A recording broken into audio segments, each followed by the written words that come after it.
ومن أعرض عن ذكري فإن له معيشة ضنكا ونحشره يوم القيامة أعمى.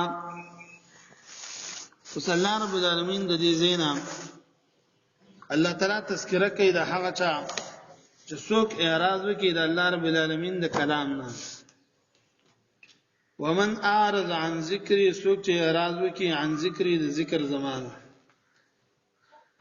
الله رب العالمین فرمایي فإن له معيشة ضنكا، بس یقینا د دې لپاره معيشة ژوند دی ضنکا لنتنګ. د دې په تفسیر کې علماو ډېر تفصیلونه کړي دي. چې ومن اعرض عن ذکری، چا چې اعراض وکړو عن ذکری د ذکر زمانه. ذکر نه مراد دلته قران دی. فإن له معيشة ضنكا، بس یقینا د دې لپاره معيشة ژوند وي ضنکا تنګ.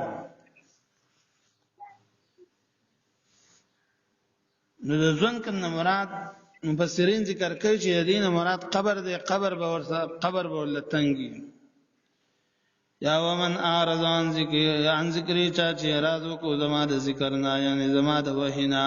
یا الله تعالی فرمایي چې زمانه اعراض وکړو فإن له معيشة ضنكا، بس یقینا داغه لپاره معيشة ضنكا ژوند به ولتنګي. د دین ذکر نه مراد چې چا زما د دین نه اعراض وکړو، ذکری عن دینی د قران نه، د تلاوتي، د کتابي، د کتاب زمانہ، والعمل به او د عمل د دینه، والعمل بما فيه، عمل په دې قران باندې د دینه چا اعراض وکړو نو داغه لپاره به ژوند تنګي. بعض علماء ذکر کوي، امام حسن رحم الله ذکر کوي د دې لپاره به ژوند تنګي، یعنی د دې لپاره په آخرت کې ونه د زقومي او باغی کې بغنی، نو د آخرت ژوند به تنگ شي، هغه به تیریږي. ابو سعید خدری رضی الله عنه ذکر کوي د دین مراد دا دی چې د قبر عذاب ورته ملاويږي.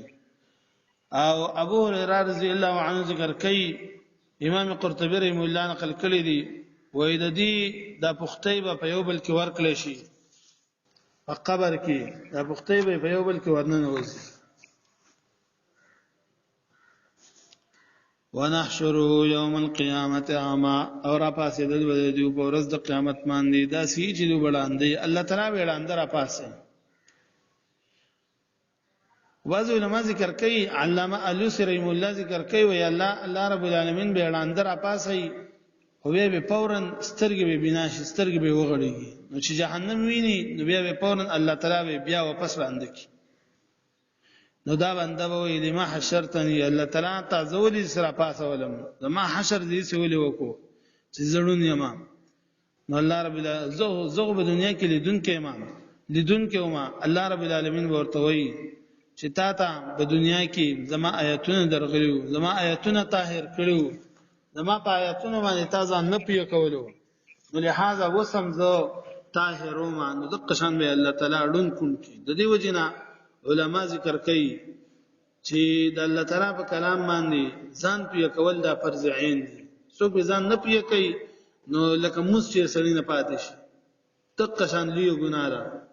او دا مانځ چې دا ټول فرض فدی کې راګرځي ودی یو فرض.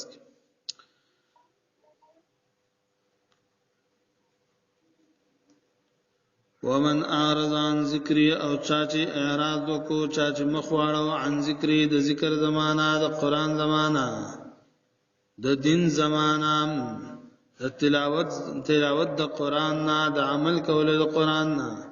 فإن له معيشة ضنكا، فزيقنا د لپاره معيشة جنبوي ضنكا تنګ. ونحشره يوم القيامة أعمى، راپور د وکړم دلرا یوم القیامت فورز د قیامت باندې اعمال. قال نو دی به وی ربي اے رب زما لما حشرتني، ولید راپور تکړه ما درا اعمال وقد كنت، او یقینا حال دا چې ومز بصيرا لدنکه. قال الله رب العالمین ورته فرمایي کذالک ذرنگیم اتتکار اغلی تا تا آیاتنا زمونگا فنسیتا نو بس حیر کلتا غیلرام وکذالک اليوم او دغرنګ نن ورځ اليوم نن ورځ تنسان تبهر